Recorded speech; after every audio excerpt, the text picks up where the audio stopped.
Ration বন্টন দুর্নীতি মামলায় আজ ফের ঋতুপর্ণা সেনগুপ্তকে তলব করেছে ইডি।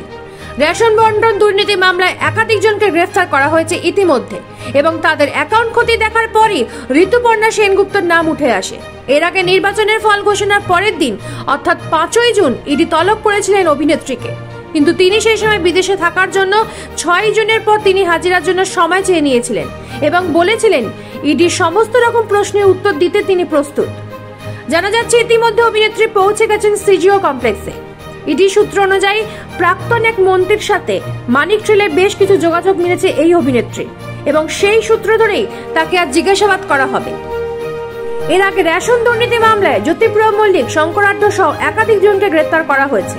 অভিনেত্রীকে জিজ্ঞাসাবাদের পর নতুন কি তথ্য সামনে আসবে তা দেখার জন্য চোখ রাখুন নিউজ প্রাইম বাংলার পর্দায়। কলকাতা থেকে নিজস্ব প্রতিনিধি রিপোর্ট, নিউজ প্রাইম বাংলা।